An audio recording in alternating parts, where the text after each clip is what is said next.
Muito bem, pessoal, vamos finalizar então a terceira parte da nossa aula de hoje e eu vou abordar um ponto muito importante no que se refere a essa audiência 1, né, essa audiência de julgamento, tá? Quanto à questão, tema referente à presença das partes, tá? Nessa audiência, ou seja, o comparecimento das partes. Então veja, conforme disposto no artigo 843 a 852 da CLT, tá? Nós temos ali determinadas prerrogativas que as partes têm e que determinadas obrigações que as partes têm que cumprir também. Então vejam, na redação, acompanhe comigo, na redação do artigo 843, tá? Da CLT, nós temos que para essa audiência de julgamento, deverão comparecer o reclamante e o reclamado, independentemente de comparecerem, né, ou de estar presentes os seus respectivos representantes. Quem são esses representantes? Os seus advogados, tá certo? Então, independente do advogado estar presente, tem que estar presente o reclamante e o reclamado. Essa é a redação original do artigo 843, tá? Ao reclamante, nessa redação do artigo 843, é dado o direito de fazer-se substituir por outro empregado, tá? Da mesma categoria. Por quê? Em razão de um motivo de força maior, pode fazer-se substituir, ou pelo sindicato. Já o reclamado, lhe é dado a prerrogativa de fazer-se substituir por um preposto. Tá? Quem é o preposto? Já expliquei em aulas presenciais. Preposto é aquela pessoa que é colocada à frente, pré-posta, tá certo? É o representante legal do reclamado. É como se o reclamado ali na audiência fosse. Então, em razão disso, tudo que o preposto disser na audiência vincula, tá, como obrigação o reclamado em si. Muito bem, agora uma parte muito importante sobre o comparecimento das partes é o que está previsto no artigo 844 da CLT. Primeira situação, vamos lá. Não comparecimento do reclamante. E se o reclamante devidamente notificado quando distribuiu a reclamação trabalhista pelo seu advogado para comparecer na audiência naquele dia, hora e local, e o reclamante se esquece ou não comparece, tá? Esquece de comparecer, tinha outro compromisso, sei lá, teve algum problema, não compareceu. Lembra que eu falei da parte estática? Primeiro ato é a convocação das partes. Quando as partes são chamadas, tá, a adentrarem a sala de audiência, se o reclamante não adentrar no horário, o que vai acontecer? O juiz, então, vai determinar o arquivamento dessa reclamação trabalhista.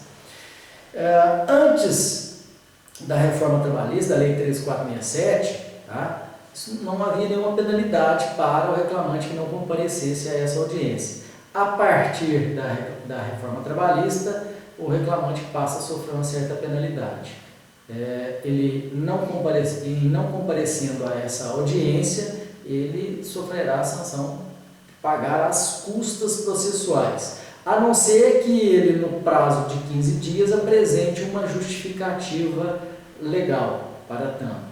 E aí tem um problema muito controvertido na redação do artigo 844, que é tema de discussão, porque o artigo 844 fala que o empregado, o reclamante, será obrigado a efetuar o pagamento das custas, ainda, né, que esteja litigando com base nos benefícios da justiça gratuita. Então, veja, é algo que é meio contraditório, porque se lhe é concedida a justiça gratuita abrange, né, a isenção das custas, e nesse caso parece que é muito mais no sentido de sanção. Então, se isso é constitucional ou não, tá, nós temos essa questão colocada em discussão. Muito bem.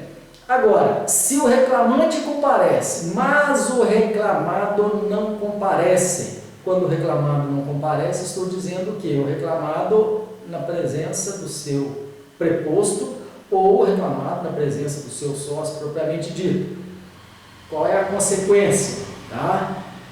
Em razão do não comparecimento do reclamado a essa audiência de julgamento, tá? O juiz não vai receber a defesa, então poderá sofrer os efeitos da revelia e também da confissão ficta, tá? Na matéria de fato controvertida.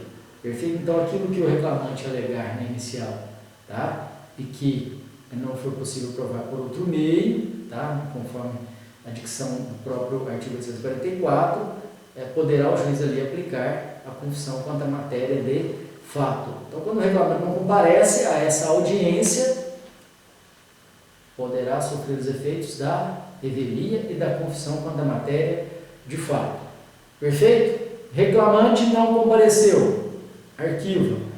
O reclamado não compareceu, não recebe a defesa e a confissão, ou pode ocorrer a confissão também quanto à matéria de fato. Muito bem. Agora, atenção para uma redação nova que é trazida pela Reforma Trabalhista, Lei 13.467, que diz o seguinte: olha, mas e se o preposto não comparece, o reclamado não comparece, mas o advogado do reclamado está lá presente?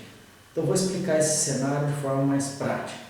Então, imagina o advogado contratado para fazer defesa na reclamação trabalhista, faz a defesa, tá? Protocola a defesa pelo PJE, junta a procuração, atos constitutivos da empresa, né, do reclamado, com toda a documentação, procuração e tudo mais.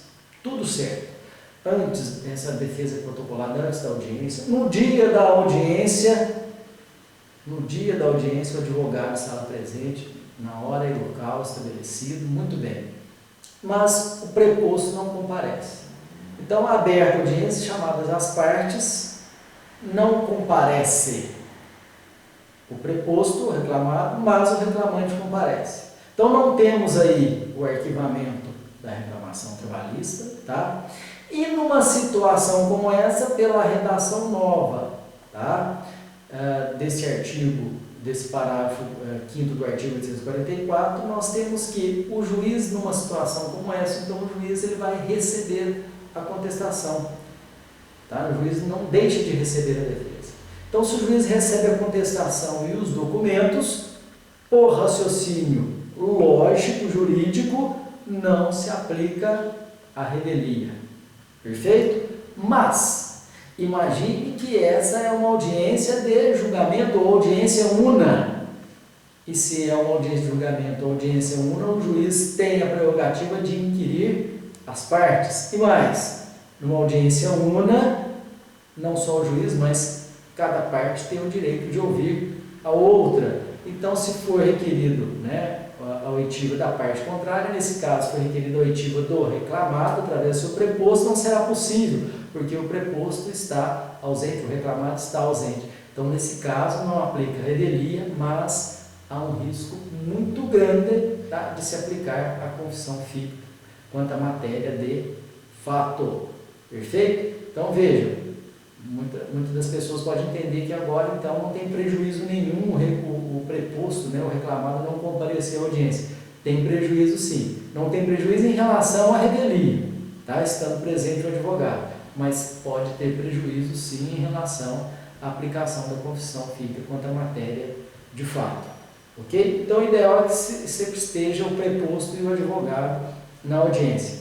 Ah, mas se não for possível o advogado estar presente, tiver algum problema, que o preposto esteja e a defesa devidamente protocolada. Então, não tem prejuízo nenhum. O prejuízo que vai ter é, logicamente, na condução da audiência por parte dos interesses do reclamado, porque o advogado é que sabe manejar, sabe conduzir, né, os assuntos e as perguntas e a inquirição, né, dos fatos. Agora, o preposto ele não tem essa, vamos dizer, essa expertise. Perfeito? Então, vai ter um prejuízo de ordem processual, mas não do ponto de vista de recebimento da defesa. Ok? Então, essa parte é muito importante. Agora, também é importante entendermos um outro cenário. Eu estou falando, como aqui está colocado, em audiência de julgamento ou audiência una.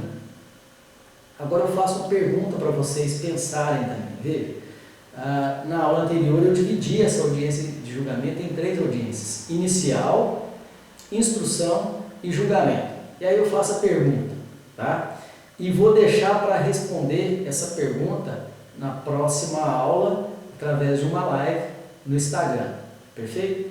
E se, em vez de designar uma audiência de julgamento ou audiência una, o juiz designa audiência inicial. e audiência inicial conforme está na nossa aula anterior, exemplificada ali, em que nessa audiência inicial o juiz, tá, ele vai dar abertura ao processo, perfeito, com a presença das partes, mas não vai instruir. E se nessa primeira audiência inicial, ambas as partes comparecem.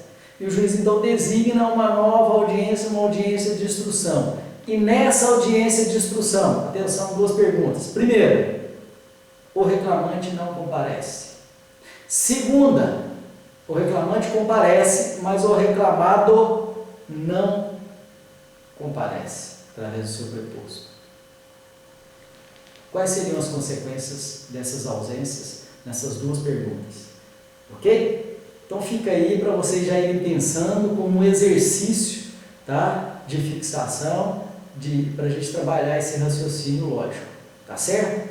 E vamos finalizar a nossa aula então, através de uma síntese. Vejam sobre a estrutura da audiência. Pensando numa audiência única, como que seria essa audiência? Nós temos então a abertura dessa audiência pelo juiz, o registro dessa audiência em ata, perfeito? Até mesmo para fins de confirmação, através de uma eventual certidão que possa ser requerida pelas partes, ou até mesmo pelas testemunhas que ali compareceram, tá certo? É feita a proposta de conciliação e veja, o juiz não recebe a defesa sem antes, tá, propor a conciliação. Essa proposta ela é obrigatória. Então, o juiz, ao abrir a audiência, quando você tiver a oportunidade, assistam a audiência una, então vocês vão verificar que sempre o juiz vai propor, primeiramente, a conciliação.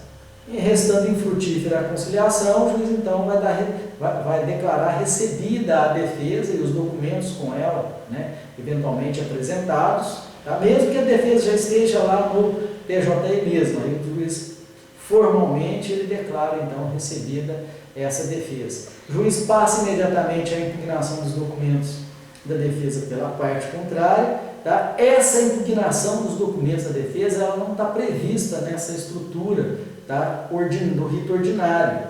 Nós estamos fazendo aqui uma interpretação analógica, tá, dos dispositivos que tratam do procedimento sumaríssimo, em que tudo acontece em uma audiência única, mas também conjugando essa interpretação com o princípio do contraditório. Perfeito? Por quê? Da inicial, com o texto da inicial, mas os documentos é dado a oportunidade da parte se manifestar, a parte contrária se manifestar através da defesa. Só que a parte contrária apresenta a defesa com documentos. Desses documentos o reclamante não tem vista. Então, desses documentos deve o juiz do trabalho, então, pelo princípio contraditório, dar a oportunidade de que o reclamante possa se manifestar em audiência.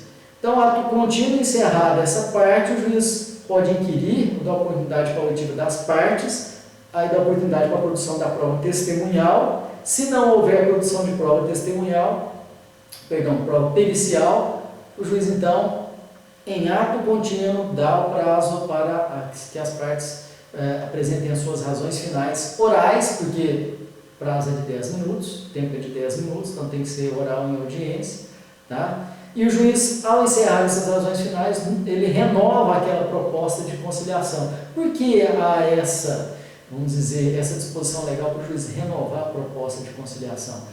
Porque, aberta a audiência, as partes, de certa forma, têm a ideia, têm um cenário, né, um cenário pré, vamos assim dizer, do direito ou das suas cartas, né, ou dizer, das suas armas, vamos assim dizer, processuais. Agora, ouvidas as testemunhas e as partes, esse cenário costuma mudar muito. Né? Quem está no dia a dia da prática trabalhista vê, depois de ouvir a testemunha, ou mesmo depois de ouvir a parte, alguns desastres acontecem na sua estrutura probatória, muito bem. Então, em razão disso, a parte tem a oportunidade, então, de pensar bem, falar, olha, aquilo que eu pensava que estava muito bem provado não está bem provado. Né? E, do outro lado, aquilo que a parte reclamada pensava que estava muito bem defendido, não está tão bem defendido assim. Então, há uma possibilidade de reanalisar os riscos. Então, nesse momento, tá, é uma boa oportunidade de se propor novamente a conciliação, chegar a um consenso, tá? Antes que o juiz venha proferir a sentença, porque proferida a sentença, ali eu já tenho então elementos muito mais objetivos no direito das partes. Perfeito? E a intimação da sentença, tá? Nessa única audiência, as partes já saem dali intimadas. O que isso quer dizer?